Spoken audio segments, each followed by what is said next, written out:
Imagine that you rescue a demon girl's life, and before you know it, you are constructing an entire loving family alongside her, and you even have a daughter together, and everything is peaceful and beautiful until your father-in-law passes away, and following his death, your wife undergoes a complete transformation, and she begins betraying you, and directly in front of your eyes, she takes the life of your own daughter, and then she frames you for the entire crime, beats you within an inch of your life, and leaves your broken body for a magical beast to consume, and as if that was not already enough, she looks you directly in the face and hurls the cruelest possible insults at you. So how did all of this actually unfold? Everything started 70 years ago when the world was turned completely upside down because mysterious craters suddenly materialized right in the middle of city streets, and nobody had any idea where they originated, but before long, enormous dungeons began forming all across the globe, and people were disappearing left and right, and humanity was thrown into utter panic, and the rifts kept expanding with an eerie blue glow pulsing from somewhere deep within them, and explorers equipped themselves with helmets and emergency lights and descended underground to investigate what was happening, and deep inside those dark dungeons, the workers uncovered something that would radically alter humanity's future, which were glowing crystals saturated with mana, and soon they discovered that this strange energy could artificially evolve humans, granting them abilities that would have seemed absolutely impossible before. And thanks to mana, humans eventually acquired the capacity to use magic and finally possessed a means to combat the monsters lurking inside the dungeons, and mages began employing incredibly powerful spells to battle colossal dragons dwelling in the depths, but magic alone proved insufficient because physical strength and martial arts became equally crucial, since surviving inside these deadly dungeons demanded every possible advantage you could obtain, and for adventurers willing to stake their lives down there, danger could strike at any instant because one wrong move could cost them everything. And then one massive dragon decided it was time to conclude the fight, and it opened its gigantic mouth and unleashed a terrifying torrent of fire powerful enough to reduce everything in its path to ash within seconds, and the warriors braced themselves as the blast came hurtling toward them, and the female mage immediately erected a mystical shield, desperately attempting to halt the attack, but after sensing the dragon's overwhelming might, she realized this creature was far too strong for her shield to withstand, and that was when Seishirou stepped forward and positioned himself directly in front of the entire group, ready to absorb the attack head-on, and the hooded girl stared at him in disbelief, wondering what he was planning to do when he was not even employing any magical defense. But Seishirou did not panic, and he calmly clenched his fist as an intense blue aura began gathering around it. And he channeled all of his mana into a single strike and then charged straight into the dragon's massive stream of fire, and instead of being blown away, Seishirou's mana-coated fist tore directly through the flames, and he continued pressing forward, pouring every ounce of his power into his arm, before suddenly unleashing a devastating uppercut directly at the gigantic dragon, and the impact was absolutely staggering because a massive shockwave erupted from the punch, tearing through the surrounding area and completely vaporizing the giant dragon, and the entire team simply stood there in total disbelief because the same attack that had seemed impossible to survive had just been erased by one man's absurd strength, and even the warrior could not believe what he had just witnessed, and he stared at Seishirou, struggling to comprehend how a young man could possess such immense raw power. Meanwhile, Seishirou simply turned around and began walking away as though he had not just saved everyone's lives, and the female mage quickly moved toward him and inquired where he was going after pulling off something that insane, and Seishirou turned around with a calm little smile and responded to the girl while everyone else remained standing there completely speechless, but then his expression abruptly turned cold, and he revealed that from this point forward, he had only one real objective, which was to destroy his own demon wife. And surrounded by an intimidating blue aura, Seishirou made it clear that nothing was going to stop him from following his own path, even if he had to do it alone. Now, 17 years earlier, we see a huge mystical door glowing inside an isolated cave, and suddenly, someone stepped through the shining portal, returning from another dimension after completing a dangerous mission, and it was Seishirou, and he was carrying a young Oni girl in his arms. And the girl looked fragile and terrified after everything she had been through, and the moment the old leader saw her, He rushed over in disbelief because he could scarcely believe his beloved daughter, Ruka, had finally been brought back alive, and Ruka immediately ran into her father's arms and apologized for making him worry so much during the dangerous rescue, and the old man hugged his daughter tightly before turning toward the young man who had saved her, and he asked for the boy's name, and Seishirou awkwardly introduced himself, and the elderly man then offered him whatever reward he desired, whether it was wealth or status or anything else. But Seishirou simply said he only did what anyone should have done, and that was when the old man made a shocking decision, because as a way of showing his eternal gratitude, Rigo offered Seishirou his own daughter's hand in marriage, and Seishirou was completely stunned, and he just stared at Ruka, clearly having no idea how to respond, and judging by Ruka's expression, she definitely was not expecting this either. But there was a reason people were so afraid of the Oni race, because their horns and glowing red eyes made them appear terrifying to ordinary humans, and at the same time, they were regarded as an elite class of humanity because they could afford incredibly expensive high-level mana implants. And the rule was simple because the more money you possessed, the stronger you became, and that created a massive gap in power and eventually divided society into brutal social classes, and Rigo's Shinki family stood near the very top, and they had become one of the most powerful conglomerates around, with enough influence to challenge even politicians, and Seishirou understood that an ordinary human like himself would not exactly have an easy time surviving in that elite world, so despite everything, he respectfully accepted the elder's offer, and Seishirou explained that the mana implant could only be performed once. But old Rigo did not let that change his mind because if anything, it only made him more determined to bring the two of them together, and holding Seishirou's hands firmly, Rigo explained that the conflict between humans and the Oni had gone on for far too long, and he then took Seishirou's hand and placed it together with Ruka's, hoping their marriage could finally put an end to the ancient hatred between the two sides, and with a hopeful smile, Rigo asked them to become a bridge between humans and the Oni and help create a new era where both races could finally live in peace. And that was how Seishirou ended up accepting the proposal and officially became a respected member of the Oni clan. But fitting into Oni society turned out to be an enormous challenge because the expectations placed on him were massive, and the pressure never seemed to let up, and whenever things got too difficult, though, his father-in-law Rigo was always there to support him and remind him not to give up. And over time, the two grew genuinely close, and what started as a strange marriage arrangement slowly turned into a real father and son bond built on trust and mutual respect, and meanwhile, things between Seishirou and Ruka seemed to be going perfectly, and then came even better news because Ruka was pregnant, and not long after, they welcomed a beautiful baby girl into the family, and suddenly the house was filled with laughter, smiles, and those little moments that made everything feel worth it, and for a while, they really were one happy family because Rigo happily played on the floor with his granddaughter while Seishirou and Ruka watched them, laughing together. But unfortunately, that happiness did not last forever because after many peaceful years, old Rigo passed away, leaving a massive hole in everyone's lives, and then on a rainy day, Seishirou waited outside the funeral service, confused and worried because Ruka was nowhere to be found, and he kept checking his phone, wondering where his wife had disappeared to, especially since she was missing during her own father's memorial, and after Rigo's death, Ruka's entire personality changed because she started going out every night and did not come home until early morning, and Seishirou was not the only one being pushed away because the moderate Oni who had supported Rigo's leadership also began distancing themselves, leaving Seishirou increasingly isolated from the rest of the clan, and as the tension inside the family kept getting worse, Seishirou did his best to protect his daughter while dealing with the constant pressure coming from the other members around him, and with all this going on, the violent conflict between humans and the Oni started spreading rapidly through the city streets. 6 months after his father-in-law's death, a violent storm rolled over the residents, creating a dark and deeply unsettling atmosphere, and then out of nowhere, 2 Oni guards burst into the house and forced Seishirou down onto the floor, and they did not explain a single thing,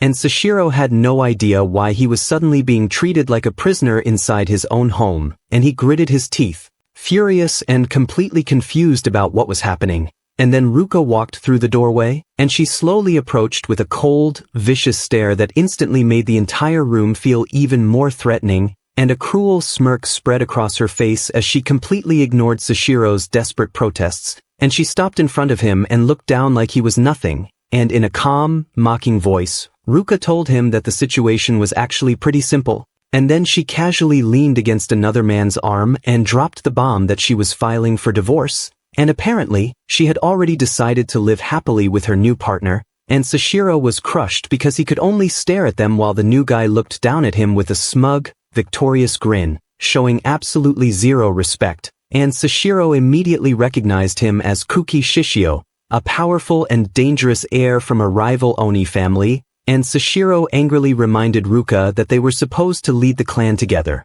just like her late father wanted, and their marriage was supposed to help unite everyone. But before he could even finish, Ruka's high heel suddenly came crashing toward his face, and the blow sent Seishirou down hard in front of all the guards, and she did not stop there because Ruka pressed her heel against his cheek and humiliated him right there on the floor, and she called him weak, untalented, and completely useless to her, and she even mocked their marriage, making it painfully clear that she despised being married to a weak human. And then, still furious, Ruka raised her leg again, preparing to deliver another brutal kick to the helpless man, but before she could do it, Matsura came running into the room, and the young girl screamed at her mother to stop, and tears filled her eyes as she desperately begged Ruka to come to her senses and stop hurting her father, and she could not understand why her mother had become this cruel, and Matsura remembered how happy they all used to be together, with their family laughing and spending time together before everything changed, and with tears streaming down her face, she begged her mother to become that kind and loving woman again, the mother she remembered from before all this hatred took over, and hearing her daughter's desperate plea, Ruka slowly walked toward the girl who was standing there waiting for her mother to hug her, and then Ruka pulled Matsura into a warm embrace, and for a moment, it actually looked like her daughter's words got through to her, and Matsura smiled with relief, believing that her loving mother had finally come back, but that smile did not last because suddenly, Matsura started coughing up blood, and she was completely stunned because hidden behind the hug, Ruka had driven a sharp blade straight into her own daughter's body, and the entire room went dead silent, and Ruka was still holding the bloody dagger while Matsura stood frozen in unbearable pain, and she looked up at her mother with tears in her eyes, unable to understand why she would do something like this. And Ruka did not even hesitate because she pulled the blade back out and let her own daughter collapse onto the living room floor, bleeding badly, and Seishirou watched the nightmare unfold with his eyes wide open, completely frozen and unable to process what he just witnessed. But Ruka showed absolutely no remorse because she calmly wiped the blood from her hand and smiled like a complete monster. And then she casually revealed the reason she killed her own daughter, which was that her new lover did not want a woman who came with baggage, and Matsura lay helplessly on the floor as her life slowly slipped away, and her final breaths were weak and painful, and meanwhile, Seishirou's mind filled with memories of his daughter smiling, playing, and helping around the house, and now right in front of him, that beloved little girl was dying. Something inside him completely snapped because Seishirou let out a deafening scream filled with pure grief and rage, and fueled by that fury, he somehow broke free from the guards holding him down and sent both of them flying, and he immediately charged forward, screaming that Matsura was Ruka's daughter too and that there was absolutely no excuse for what she had done. And Seishirou rushed toward his daughter's body, desperate to reach her and comfort her during her final moments. But before he could get anywhere near her, Kuki Shishio stepped directly onto Matsura's body, and he deliberately blocked Seishirou from getting closer, standing between the grieving father and his dying daughter like he owned the place, and Kuki looked down at him with pure arrogance, making it clear that he would not let Seishirou do a single thing, and then a terrifying purple aura suddenly surrounded Kuki, taking the shape of a massive skull and revealing the overwhelming power this man possessed. And Seishirou gritted his teeth as sweat ran down his face, and he had already lost his daughter, and now he was being forced to stand there and take this humiliation, and Seishirou stared at Kuki with pure hatred burning in his eyes, and right then, he made himself a promise that one day he was going to get revenge on Kuki Shishio for everything he just did, and Kuki casually adjusted his glasses with a smug little smile, showing absolutely zero sympathy for the devastated father standing in front of him, and then suddenly, sirens exploded outside,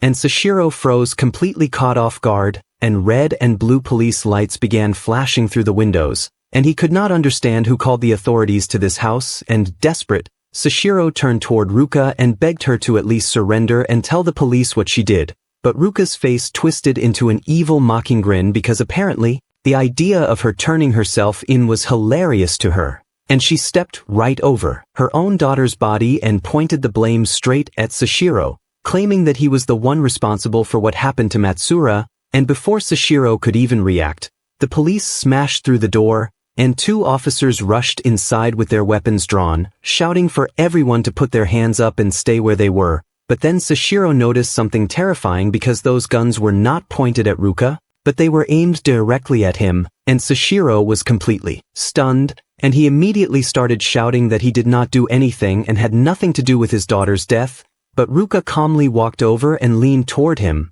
whispering something cold enough to make his blood run cold because she told him that this was exactly why having power mattered, and you could use it to bend the truth until everyone believed whatever you wanted. And that was when Seishirou finally understood that this whole thing was planned and he had been framed from the very start. And Ruka reminded him that her father was dead now, meaning there was nobody left powerful enough to protect Seishirou from the influence of the Oni family, and Kuki and Ruka stayed behind the police, making sure Seishirou had no chance of getting anyone from the clan to hear his side of the story, and Seishirou's eyes filled with tears as the horrifying reality sank in because he was completely trapped, and false accusations were about to destroy his entire life. And in a desperate last attempt to save himself, Seishirou reached across the floor and grabbed his phone, hoping he could preserve whatever evidence might still prove his innocence, and then he suddenly took off running because he bolted toward the exit while the officers and the 2 villains simply watched him flee,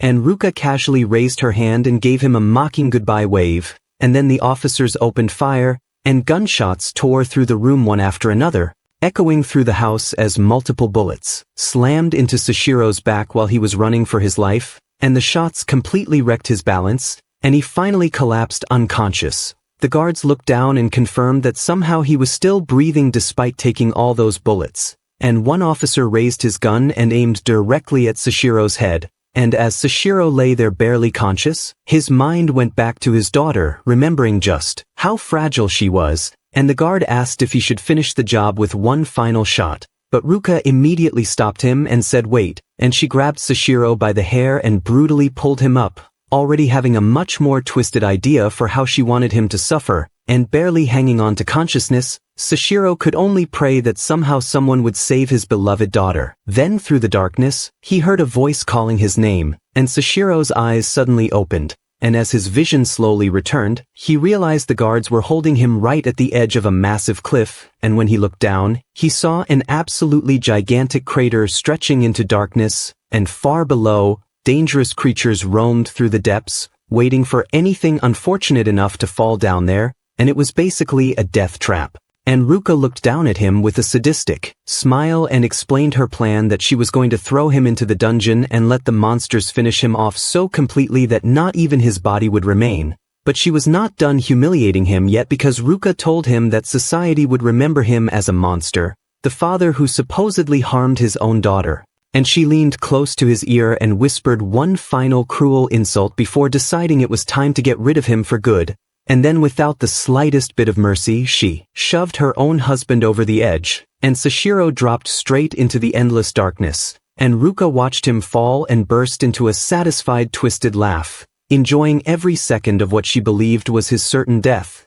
And as Seishirou plummeted deeper into the dungeon, regret overwhelmed him because he thought about his late father-in-law and apologized for failing him, and then he thought about Matsura, and with tears pouring from his eyes, he begged his beloved daughter for forgiveness, and a moment later, his body crashed onto the cavern floor completely covered in blood, and Seishirou lay motionless in a pool of his own blood, barely clinging to consciousness as his life seemed to be slipping away. But then something moved in the darkness because a mysterious figure wearing a red hood emerged from the shadows and silently observed Seishirou's dying body. And the hooded figure silently moved closer while Seishirou lay sprawled across the cavern floor, barely able to hold back his groans of pain, and he forced his eyes open and tried to figure out where he ended up, and after looking around, he realized the horrifying truth that he did not just fall into some random part of the dungeon because he landed on the deepest and most dangerous floor of the entire place, and then without warning, the green crystal embedded in his hands suddenly started glowing,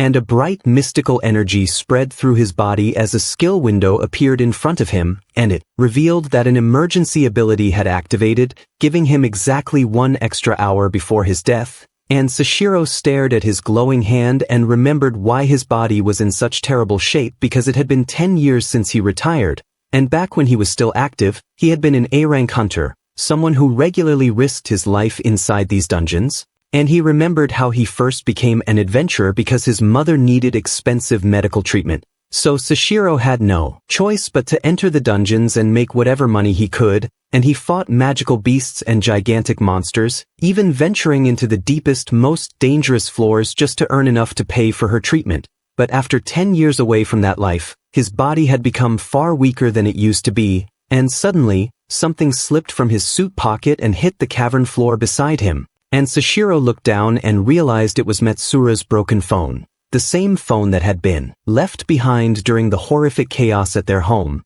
and the sight of it instantly brought everything back, including Ruka's cruel face, that twisted smile, and the moment his daughter was taken from him, and Seishirou gripped the phone tightly with both hands as his emotions finally overwhelmed him, and tears rolled down his face while he desperately apologized to Matsura for failing to protect her. And a soft alarm suddenly came from the phone, and Seishirou froze because he looked at the screen, in confusion, wondering why an alarm would be going off at a time like this, and then a memory suddenly came rushing back because he remembered Matsura smiling at him and explaining that she had used the exact same password as her father because she was afraid she would forget the numbers, and Seishirou stared at the phone, realizing there might still be something on it that he had not discovered yet. Seishirou carefully entered the password, hoping there might be something useful hidden inside the Notes app, and his bloody fingers trembled as he tapped the cracked screen and entered the numbers, and the phone unlocked, and the phone lit up, and the Notes app was sitting right there at the top,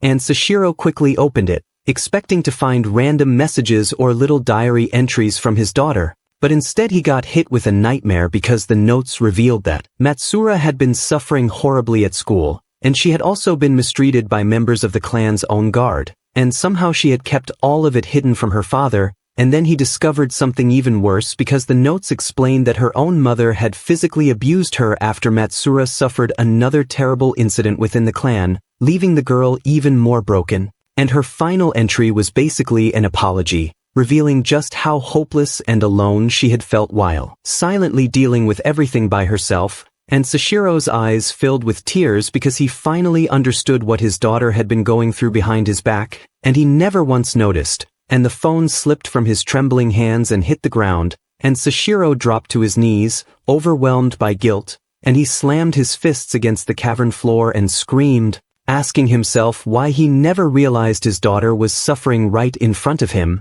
and the guilt completely destroyed him because he felt like he was the one who failed her, the one who should have protected her but was too blind to see what was happening. And alone at the bottom of the abyss, Seishirou kept crying as the darkness around him grew heavier, and then he noticed that they were not alone because massive beasts with razor-sharp teeth began surrounding him from every direction. And Seishirou barely reacted because his mind was completely consumed by guilt as the monsters slowly closed in, and he broke down again, begging Matsura's spirit to forgive him for being such a failure and for realizing everything far too late. And one of the beasts suddenly opened its enormous jaws above him, ready to swallow him whole and finally end his suffering. But just before it could strike, a mysterious voice cut through the darkness and said, "Wake up," and the beast suddenly froze, and then another command followed, calling Seishirou a servant and completely stopping the monster's attack, and a mysterious girl wearing a red hood now stood directly in front of him,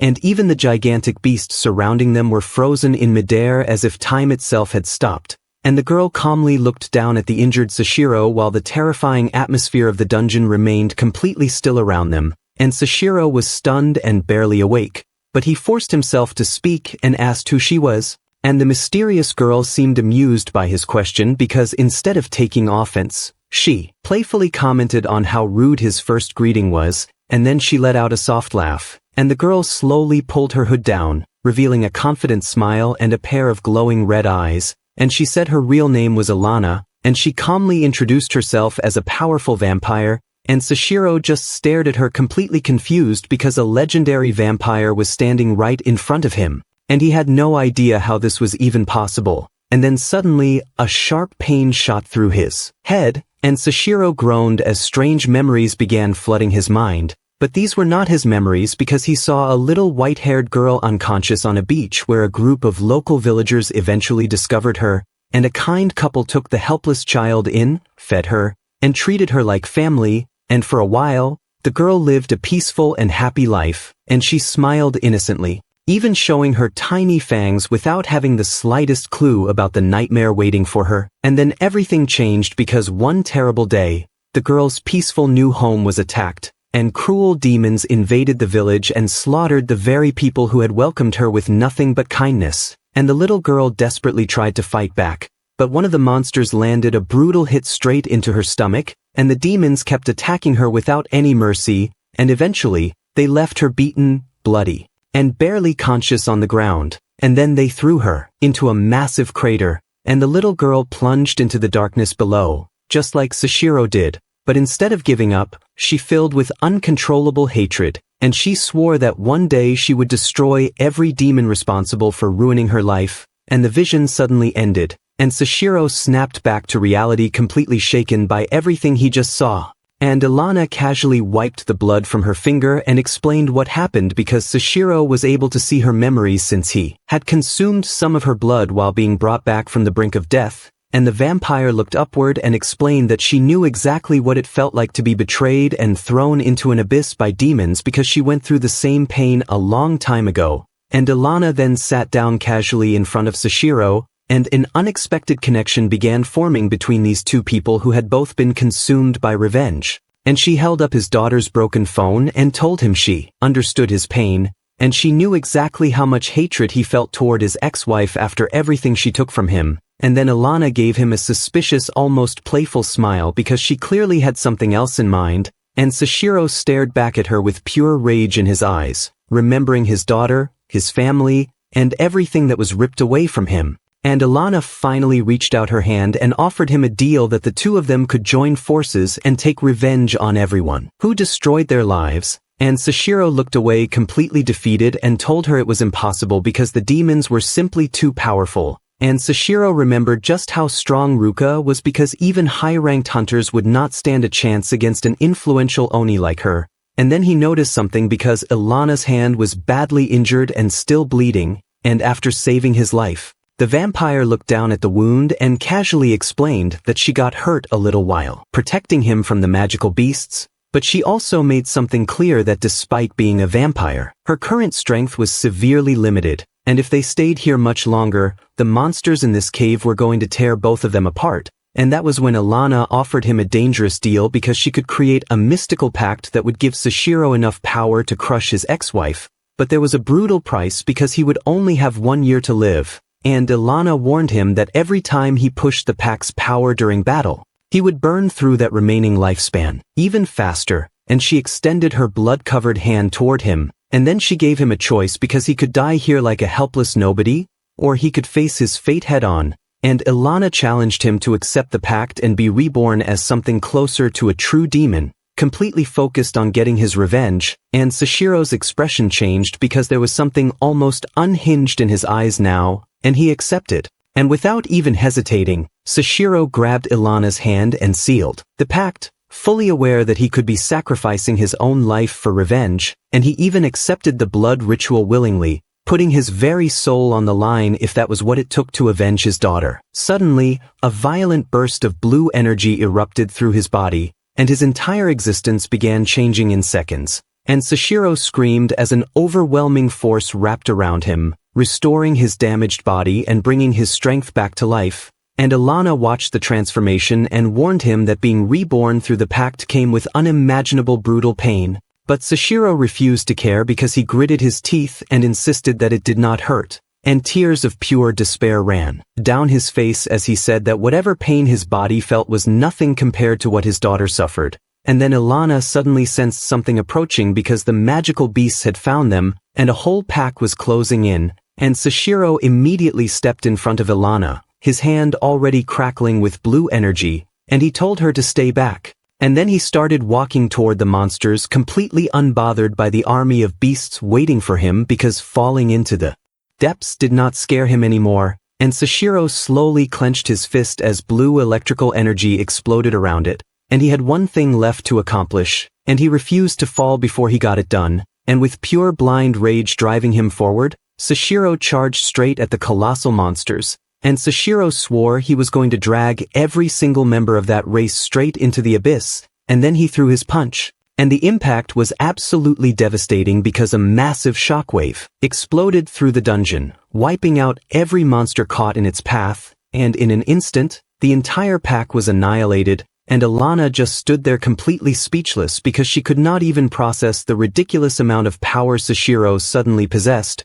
and for a moment, she seriously wondered if what she had seen was even real, and as the dust slowly cleared, Seishirou remained standing in the middle of the destruction, blue lightning crackling all over his body, and his expression was ice cold, and with an unshakable thirst for revenge, he quietly declared that he was going to hunt down every single person responsible for destroying his life, and now reborn with this terrifying new power, the former A-rank hunter declared war on the entire Oni race. And then a system window suddenly appeared because it confirmed the new pact skill which boosted the power of Seishirou's punches by a massive 200%. Meanwhile, back in the city, everything looked completely normal on the surface because the streets were packed with people going about their daily lives, completely unaware of the lies being spread by those in power, and a giant billboard played a live news report about the shocking incident that had taken over the entire city, and the reporter explained the alleged attack involving the eldest daughter of the Shinki clan.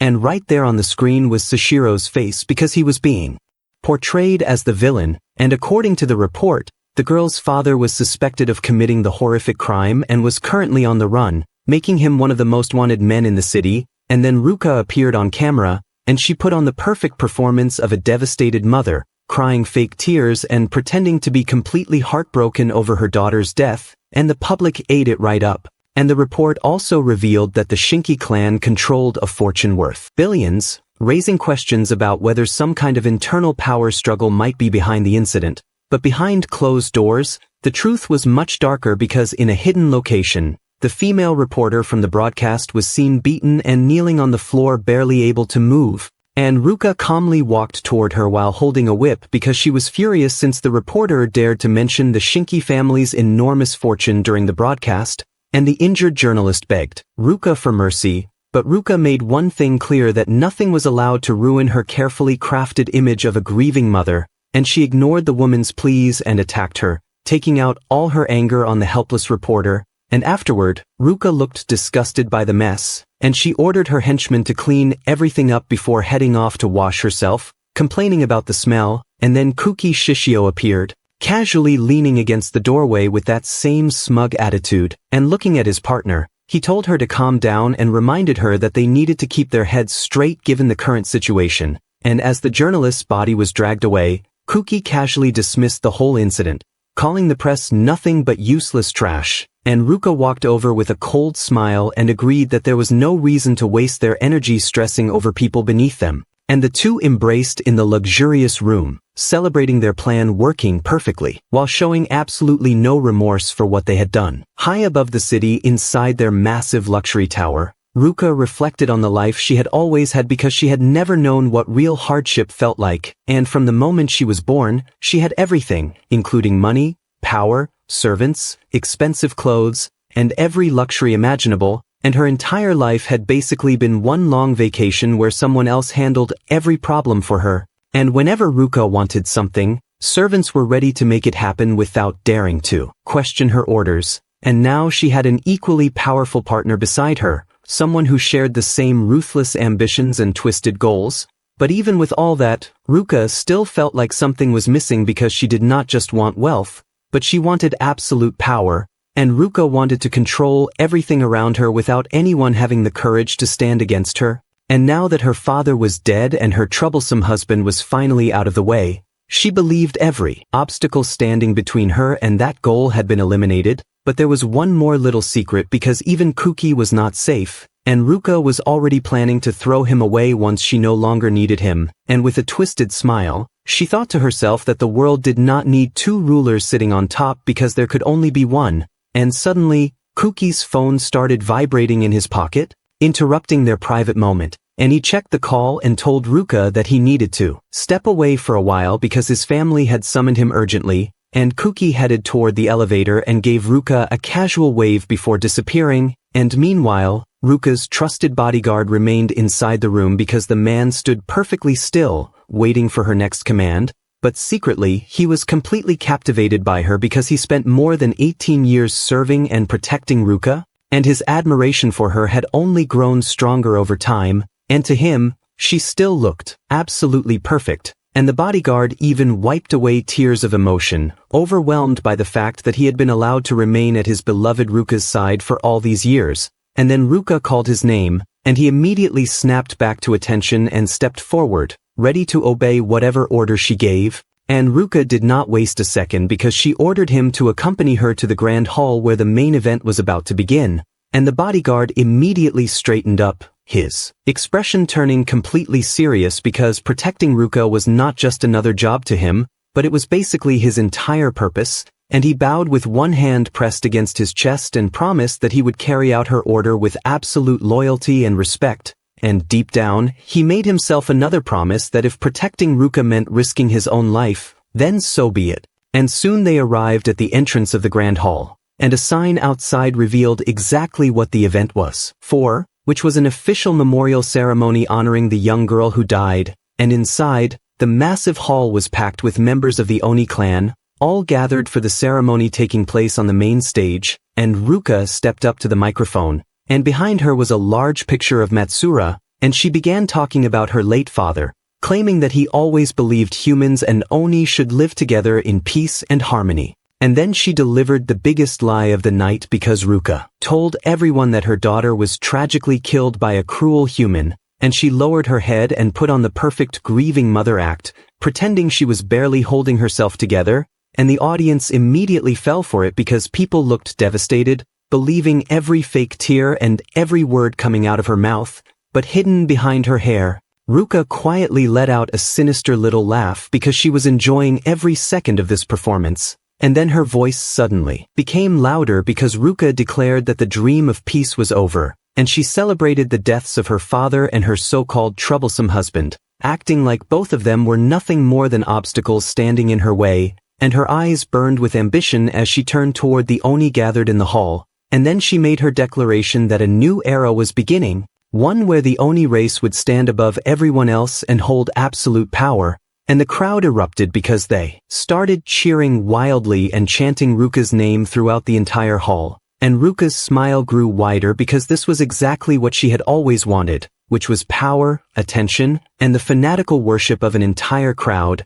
and she spread her arms on the stage, soaking in the applause like she had already won. But then, a wave of dark blue energy suddenly tore through the hall, and the cheering instantly died, and everyone froze, confused by the terrifying pressure that had just invaded the room, and then someone appeared behind Ruka, and it was Seishirou, and his eyes were glowing with intense blue energy, and Ruka turned around and went completely pale, and she barely had time to react because Seishirou drove a devastating punch straight into his ex-wife's face in the middle of her speech, and the impact sent Ruka flying across the hall, and she crashed through tables and sent glass goblets scattering everywhere before slamming hard onto the floor, and the entire ceremony erupted into chaos, and Ruka grabbed her bruised cheek and screamed in fury because she could not believe someone actually dared to strike her. After all, even her own father never laid a hand on her, but when Ruka finally looked up, she completely froze because she recognized the man standing on the stage, and it was Seishirou, and he was dressed sharply in a suit, looking nothing like the broken man she threw into the abyss, and he casually straightened his clothes and looked down at her with a dark grin, and then he dropped a brutal insult by saying that Ruka had gotten pretty ugly since the last time he saw her, and Seishirou stood proudly in the center of the stage while Ruka lay there bruised and bleeding in front of the entire clan, and with a cold smile, he introduced himself to everyone and announced that he had finally returned from the nightmare they thought had killed him, and the entire audience went pale, and some of them were literally sweating in fear, and nobody could believe it because the human they watched fall into the abyss was standing right there alive, and Ruka's body trembled as she stared at Seishirou because she remembered throwing him into that crater herself, yet somehow, he was standing tall with an overwhelming power radiating from his body, but her fear did not last long because it slowly turned into a twisted smile, and Ruka started laughing and clapping sarcastically, mocking Seishirou for showing up in the middle of her daughter's memorial ceremony, and she got back on her feet and looked at him with complete insanity, and then she compared him to a disgusting cockroach, saying she was amazed that such a pathetic man managed to survive the fall. But even Ruka could not hide her confusion because she wondered how he was still alive and why he suddenly looked so much younger than before, and before Seishirou could answer, several armed guards surrounded him on the stage, and Ruka confidently told him that coming back was pointless because he was only going to get destroyed again, and one of her guards suddenly charged forward, attempting to catch Seishirou off guard with a surprise punch, and Seishirou did not even flinch because his eyes calmly followed the attack, and at the last second, he moved his arm and effortlessly blocked the punch, and then he sent the bodyguard crashing into the floor in less than a second, and the entire hall went dead silent, and Ruka and the other clan members stared in horror because that guard did not even stand a chance. And Seishirou slowly looked around at everyone surrounding him, and his voice turned cold and terrifying as he ordered them to get out of his way, and Ruka's expression twisted with rage, and she immediately ordered all of her henchmen to attack together and crush Seishirou once and for all, and the guards charged forward as the tension inside the hall reached its breaking point, and then suddenly, a blinding light flooded the entire event hall, and in just a few seconds, every single guard in the place dropped like a sack of bricks, knocked out cold on the floor without anyone even seeing the hit, and Ruka started shaking hard, equal parts dread and pure rage, and when it hit her, she was left standing there completely unprotected in front of her ex-husband, and desperate, she screamed for her personal bodyguard, ordering him to move and save her right now, but when she looked down, she was shocked to see even Amatsukawa was already laid out, defeated on the floor, and her strongest protector was unconscious and useless, and he could not lift a finger against him, and the whole hall turned into a total scene of destruction with dozens of her henchmen sprawled out, and Ruka was left isolated with nothing between her and the danger,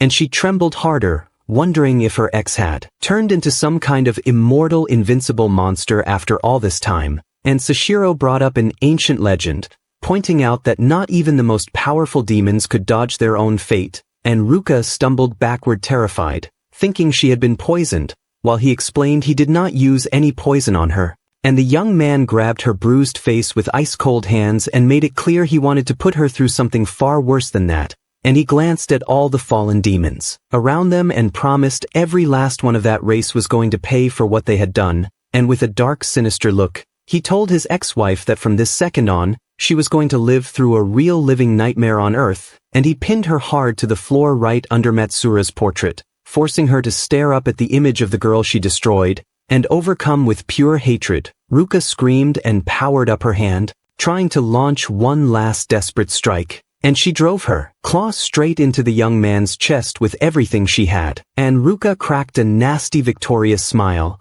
thinking she had finally finished her ex-husband for good with that hit, but the smile died the second she realized Seishirou did not even flinch from the claws buried in his chest, and he grabbed her arm with overwhelming force and started crushing her limbs without a single ounce of mercy, and Ruka let out a high-pitched blood-curdling scream as Seishirou tightened his grip and calmly commented on the same wicked hand she had used to commit all that evil, and he held her already broken wrist like it was nothing, his face completely serene while he thought about every atrocity she pulled, and looking up at his daughter's portrait, he reminded her those were the exact hands that snuffed out the young girl's life, and Ruka sobbed and screamed in pure despair as the bones in her hand got crushed under his overwhelming strength, and Ruka howled over her ruined twisted fingers while Seishirou mocked her with zero compassion, telling her the beauty of those hands was gone for good, and then the hunter grabbed her other arm, ready to do the same thing all over again, and he crushed Ruka's second arm without hesitation, making her roar in agony so loud it echoed across the entire banquet hall,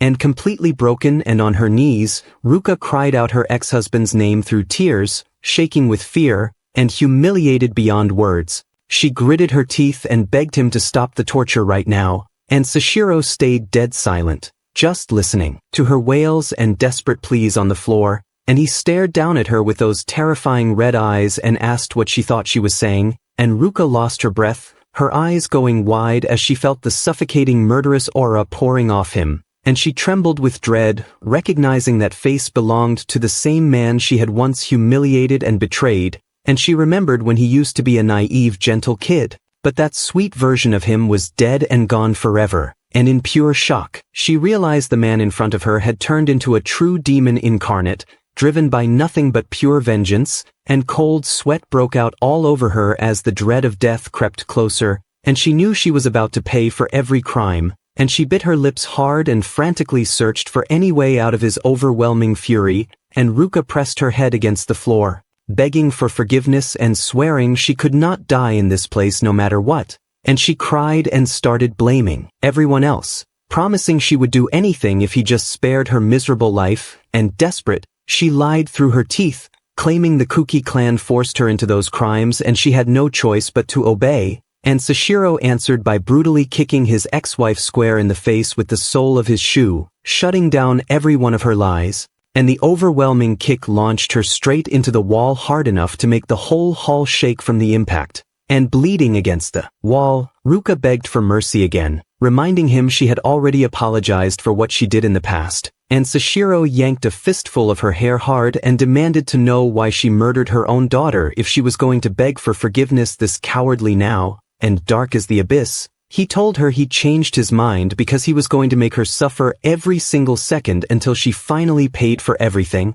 and his eyes burning with pure hatred. He said he was destroying his ex-wife, right here, right this second, and that was when Amatsukawa suddenly charged in, launching a desperate attack to try and protect Ruka, and the collision was so violent it launched the guard like a rocket into the wall, smashing the structure and raining debris everywhere. And through the smoke and rubble, the bodyguard forced his feet back under him, and still shaking off the hit, he dropped into a fighting stance, thinking saving this woman would score him a massive reward. And the second he heard Ruka call his name, he turned all flustered, thinking he had finally got her attention, but instead, she cracked a furious kick straight into his head, yelling that he took way too long to jump into the fight. And she ordered him to help her while she realized the sedative in the drinks was not strong enough to drop his body, and Ruka stayed puzzled, trying to figure out why only this one guard managed to resist the sedative that wiped out everyone else in the hall, and she ignored the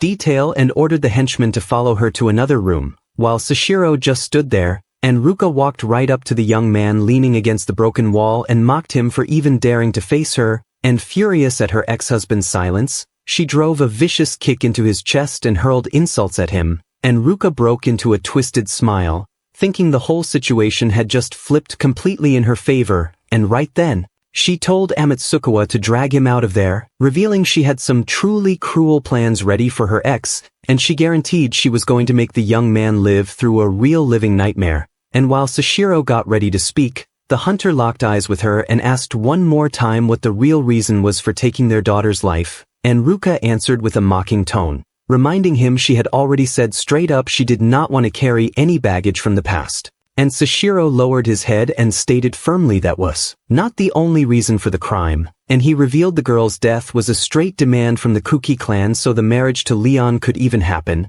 and he laid it out clearly that Matsura was the real deal, the legitimate daughter carrying the official Shinki family bloodline from the original couple, and Leon did not have any kids of his own. So that girl's existence was going to be a huge problem in the power struggles down the line with the rival clan, and the young man added that Ruka was already past the age where she could produce a new heir, so the odds of her having another child were basically zero, and that was why she went and destroyed her own husband and her own daughter, just to prove how completely loyal and submissive she was to her new allies. And Ruka cracked a cold, nasty smile when she realized her ex-husband had figured out the whole twisted plan. And she laughed like a maniac and confirmed every bit of it with pure pride, bragging that she made absolutely sure to end her own daughter with her own two hands, and the unhinged woman declared she was not stopping at controlling the Kuki clan because she was going to make every human and demon on the planet kneel at her feet. And Ruka mocked Seishirou's deduction, saying Leon only wanted the girl dead to seal the family alliance. And the second Leon's name came up, the young man whispered the villain's name under his breath with his head still down, and Ruka spun around and ordered Amatsukawa to finish him off right then and there, but she was shocked when her own bodyguard's hand clamped over her mouth, and the protector pinned her against the wall and told her to stay quiet before she dug herself any deeper, and Amatsukawa kept her locked in place and warned her that the two of them were being recorded, pointing straight at the little micro camera glowing on Seishirou's vest, and Seishirou just sat there calm as can be with a recording light on, and proof that every single word of the villain's confession had been captured clean, and the hunter looked up with a confident grin and said the bodyguard had finally noticed the trap, and Ruka's eyes went wide with pure panic as she asked if the whole conversation was recorded, and Seishirou confirmed it without missing a beat. And he admitted he let himself get thrown into that room on purpose so he could stream the confession, live over the internet. And Seishirou stood up looking like he had already won, and told her the tragic mother act was over because it was time for everyone to see her real face as a cold-blooded criminal, and Ruka started shaking with rage and pure despair as it hit her that her entire reputation and plan had just been torched for good, and he tossed the phone up in the air and mocked her, asking what was going to happen once that video of all her secrets got dropped online, and completely cornered, Ruka swallowed her pride and asked in a shaky voice what the hunter wanted in exchange for not leaking the recording, and with a dark intimidating look, Seishirou took his sweet time before laying out his demand, and he looked his ex-wife up and down, eyes locked on the fancy outfit she was wearing, and then he made his first humiliating order by telling her to take all of it off right here, right now, every last piece. And Ruka's eyes widened because she was completely stunned, and she asked what he had just said, and Seishirou did not even bother answering because he casually pulled over a chair, sat down, crossed one leg over the other, folded his arms, and stared at her like he had all day, and he said, "Come on, let's go," and his expression was cold enough to make the entire room uncomfortable, and Ruka immediately snapped and asked why she had to do that. And Seishirou took out the phone and turned the camera toward her and said if this video got out, she was finished, and he reminded her exactly what was on that recording because the video clearly captured Ruka openly declaring that she was not satisfied with simply controlling the Kuki family, and she had proudly claimed that eventually both the Oni and humans would kneel before her, and Seishirou looked at her with a mocking smile and told her to think about what would happen when everyone saw that. And he warned her that the Oni would not simply forgive her after hearing those words, and the humans would not be any kinder, especially once they realized she was a dangerous criminal who could face the harshest penalty, and he then gave her a cold stare and asked if she was okay with that, and Ruka remained frozen, staring down at her clothes while realizing just how badly she had been cornered, and Seishirou let out a quiet sigh and said he understood. And then he turned toward Amatsukawa and told him to grab her and bring her over here and let him handle this. And Amatsukawa looked completely stunned and asked if he seriously wanted him to do that even if his beloved lady got hurt. And Seishirou calmly raised the phone again, showing him the recording, and asked if he was refusing his order. And he paused and said that if he did not cooperate, his beloved lady could be the one who got hurt. And Amatsukawa stared at the phone, realizing that Seishirou had Ruka completely trapped. And Seishirou's voice dropped low and cold as he stared down Amatsukawa and said he only removed the sedative from his system for a moment like this. So he told him to go on and move, and Amatsukawa's eyes went wide, and shock hit first, then pure anger and frustration, and his jaw locked so tight you could hear his teeth grind, and in one desperate motion he grabbed both of Ruka's wrists and held them tight, trying to keep her from doing anything reckless. And Ruka was already screaming at him, thrashing with her face twisted with rage, and she kept yelling, but Amatsukawa just held on with his voice cracking as he begged and said he could not, madam, because he gave him the sedative and it was only temporary, and Ruka kept screaming over him, still fighting, and that was when Seishirou's expression changed into that slow, unsettling little smile that spread across his face, and his eyes looked almost sinister, and he said now then, time for the reveal. And he stepped in and tore at her outfit, and Ruka's scream went higher with pure fury and humiliation mixed together, and it was the kind of moment that felt almost too satisfying after everything she had done, because the same woman who had watched her own daughter get bullied and assaulted by people she controlled and who had stayed quiet the whole time even though she knew every detail, now she was the one standing there exposed being recorded. And Ruka's voice cracked as she snarled at him and said not to look because this was not for someone like him to see, and Seishirou just tossed the torn pieces aside and kept the camera steady and asked if she was shy seriously because he was still technically her husband and asked if she had forgotten already, and her face went bright red with rage and she said that anyone who was not an Oni was beneath her and he was worse than beneath her and she had never once thought of him as her husband.